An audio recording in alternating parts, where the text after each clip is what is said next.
All right, it's a beautiful Friday on the Daily Fix. I am your host, Ron Hughley, as we are here every single day, Monday through Friday, 12 noon Central Standard Time. We appreciate all of you joining with us. Anybody new, we appreciate you as well. Hopefully you like what you hear and you hang with us every day. Like and subscribe. Uh, as we always ask, first thing, that's Steve Serta in the little box where he rightfully belongs, who's also along for the ride on the Daily Fix. And first thing, hey, as I said, man, we appreciate you jumping on with us. If you're listening to us on Twitter, shout out to you. Appreciate it. If you're on YouTube, we appreciate you there as well. One thing I need you to do right now, if you have not done so, please head to our Foolish Club Media YouTube channel and please like and subscribe. Please do us a favor there. Like and subscribe and help us out a little bit there. If you do not do so, remember, though, you are preventing my 3 children from being able to eat. So it's Friday. It's the weekend. They would have to go multiple days without eating if you don't like and subscribe. Just how it's done, man. I don't make the rules. Just follow them. So like and subscribe, please. Not going to hold you long.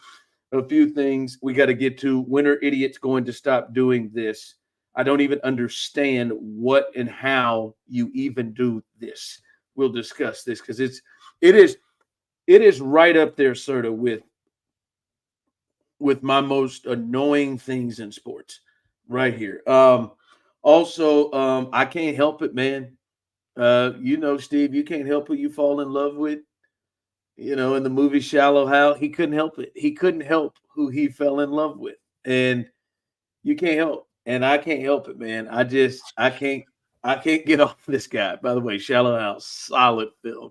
I've not watched it in years, so I don't know if I would like it again. I don't know if it plays well. It has not held up. I can promise you that. It has not. There's So I might no way that movie has held up. I watched it back in the day, and it felt good, but I don't know how it would, as you said, it would hold up now. But I want to start here. Hit me with my 2 minutes, Steve. 2 minutes, Steve. Hey, man, I'm looking at the standings, and I'm looking at, hey, Chiefs, obviously they hold the 1 seed now. Got help from the Jets last night. The Texans were the 2 seed yesterday, and they drop a game. So you're sitting pretty good there. And you look at, all right, we're week 8, right? Some teams have played 8 games, and what's the standings looking like? And there you look, Steve. There's the Broncos and the Chargers sitting in the playoffs. If it started today, they would be 2 wild card teams in the playoffs. And the Broncos are sitting there with the same amount of losses as the same record as the Ravens, same amount of losses as the Texans. They're sitting right there where you're like, oh, okay, they're 5-3. Don't know how. The Chargers 4-3, played a less game. They've got the same amount of losses as those teams I just named. Are we sleeping on the AFC West? And Steve, I got 3 blankets. I got 2 pillows. No Benadryl needed. No sleeping pill needed. I am out cold. I'm talking 12, 15 hours of sleep. Like I took a gummy. I'm out cold on the AFC West and the Broncos and the Chargers. Those 2 teams, when it comes to, hey, are we sleeping on these guys? I've watched those 2 teams. I've especially watched those 2 teams against each other. They just ain't got firepower. We've seen the Chargers, the Chiefs play maybe a C- game and went in on the road, sort of, and won that game. And I look at Denver, just both of those teams. I mean, listen, Bo Nix is growing. I think both of them have average to above average coaches. I think Jim Harbaugh, not surprised he would turn this around like this. But they just don't have teams that just say, ooh, man, who are we going to deal with here? Who are we got? Like the Ravens, they got some pieces that make you nervous. The Steelers, to me, feel different with some pieces and a defense that makes you nervous that can take over the game. Buffalo, the same thing. Like Josh is a wild card and what he could do, and they've had. I just don't see it. I don't see it. I'm trying to think of the number one like skilled person that scares you, and I think it's Pat Surtain, and he plays on defense. So I mean, like I just don't think they do not make me concerned whatsoever. I mean, Lad McConkey had a really nice game last week, and he's been banged up, so they're getting him healthy now, and he looks like he's a really talented rookie for the Chargers. Yeah, but he's a slot receiver, not a guy that you're Yeah. like, hey man, he's just going to Yeah, come out and just and kill us. other than that, the Chargers have like no wide receivers that can make plays, and that's why they just run the ball constantly. And the Broncos defense is really, really good, but their offense is not great. They don't have a lot of talent on that side of the ball. And maybe Sean Payton does continue to develop Bo Nix and he becomes like a realistic, serviceable starter. But right now, neither one of these teams are actually close to the Chiefs, despite their records. Oh, Steve, I think they're multiple years away. Yeah, I would say the You know what I mean? Chargers are for sure, I think, 2 years away from really getting enough around Herbert to be a team that can actually cause some problems. And I think the Broncos maybe even further. So we'll see though. But hey, good for them. They're having good seasons. They may both make the playoffs. They're doing some things. Although I think the Ravens are going to blow the doors off the Broncos coming up on Sunday. I mean, really bad. Like, I mean, whatever that line, I feel that feels like a 3 to 4 touchdown type of a game. But we'll see. If they keep that close on the road, that may say something. Although the Raiders did go in Baltimore and beat them. So I don't know how much that means. But no, I don't think we're sleeping. All right. Sunday, listen, there's a lot of stories and games to be excited for. And it's great. The Chiefs are off. The team I cover in Houston, they're off. So I get to just chill and watch and just chill. Not really any work involved, and just watch. The Packers-Lions game is a fun game to look at. You know, Kyler, who's coming along against Caleb Williams, to see how the Bears bounce back from that heartbreak. There's a lot of interesting games coming up on Sunday. Nothing has me more reeled in than Jameis Winston. I am in for the Jameis Winston experience. I can't explain it. I don't know why he has me captivated so much.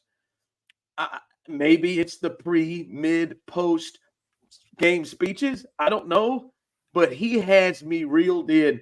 For me right now, the number one story that interests me in the National Football League is the 2-6 Cleveland Browns with Jameis Winston. They play the Chargers at home, and he has me. I mean, he has me. I am on this ride, this roller coaster ride with old Jameis. I can't explain it. I think for years, like, he has done just some of the lamest, dumbest stuff and I can think of, and stuff that is just not with my get down. Like, you know, the swallow, like some of that stuff didn't get funny. Now, it was funny when when I watched his quarterback, drill where he gets hit and stuff and he's coming up and down into the pocket. And then when he tried to run through that running back blocking machine and he couldn't get through. Like, some of those things are funny, but I am captivated by Jameis Winston. These nuts follow him. Like, and as I said earlier this week, like, it's not just the fun games and weird stuff that he says. I think it's a mixture of fun weirdness, and I think he's actually good. Like, I think he can play. So, I mean, Jameis has me hook, line, and sinker. He's always been able to play. It's just his decision making isn't typically the best. But that's a part of playing. I mean, but he's a roller coaster player, and I feel like that's why people love him, because he'll go out there and just do whatever and just say, I don't care, and just try to sling it downfield. And he's also really funny, and I think everybody knows that. Like, when he tore his ACL for the Saints and he was dancing in the locker room after a win on crutches because he tore his ACL. Like, that's just who he is. But Steve, I don't think he's trying to be comedic. I think he's just being him. There's a little bit of like Russ in there where I just think, honest to God, I think this is Jameis. I think Jameis's friends know I got a friend like this. Now, he's not as bad as Jameis, but Scorpio, my friend Scorpio, he is a guy that he is a motivational guy. Like, I know when I come back to Kansas City, Scorp's going to give me a motivational speech about something. Like, and really pump me up. Somebody end up with a punch in the chest and tell me how I can take over the world. But that's just him. And that's just Jameis, man. He's not even faking it. This is just who this dude is. I'll tell you what, I'm real close. I might get a 5 jersey. I might get a Jameis Winston jersey. I might go out, whoever wants to sponsor this, Fanatics, whoever wants to sponsor Foolish Club Media and the Daily Fix, I'll do it. Shields, whoever it is. But I might go out and get me a Jameis Winston jersey. That's how much JW has me. That's where he is. All right. Finally, this Malachi Corley, and by the way, I just want to say that is a fun name to say.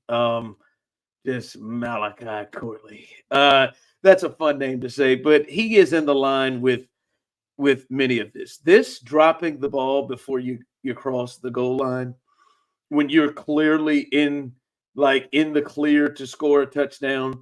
We see it in college more. There's a college kid that just did this a couple of weeks ago. Last week, Kyle Pitts against the Bucks, who the Chiefs play, almost did it, and he luckily they couldn't find enough evidence to overturn it, and he may have just crossed the front of the plane of the goal line. But this right here, because this cat did this yesterday, like the Texans should have gotten blown out. Really, it should have been 28-13 or 28-10 with 47 seconds left when they decided to kick a field goal. But no, because old Malachi got out in the clear and dropped the ball before he scored. This ranks up there sort of with, honest to God, the number one things that annoy me at sports.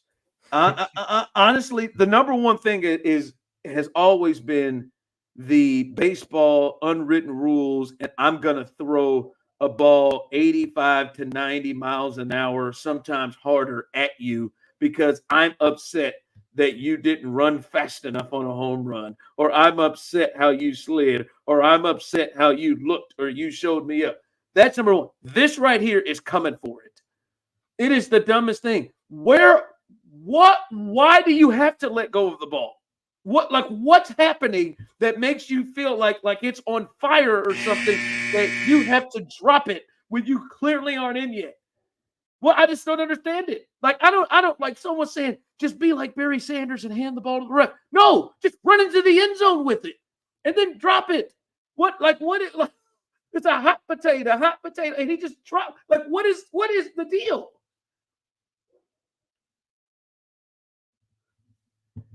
You're on mute, fool. This is just one of those dumb things in sports where you can't really explain it. You're like, how do you make that mistake? Why? Or like, how are you so clueless in that moment? And everybody's just had a moment like that. Like, it just happens. No, everybody has not had a moment like that. It's just one of the dumb things about playing sports that is going to keep happening because there's always going to be somebody who just isn't thinking at that moment. They'll do something stupid. I just don't. Where did he think he was? Did he think he was 5 yards into the end zone? He thought he was home free. It's black. It was black. The end zone was black. Okay, I can understand. Like, the Chiefs do this a little bit. They do it in Lambeau where the field is not completely covered in the end zone, but it was black. It's in front. I mean, it was. I don't understand it. I don't understand. Where are you going, and why do you have to let the ball go so much? Why? Spike it. Do something. Good God, man. He was at the 2 when he started to let that thing go. Hi, Mom and Courtney.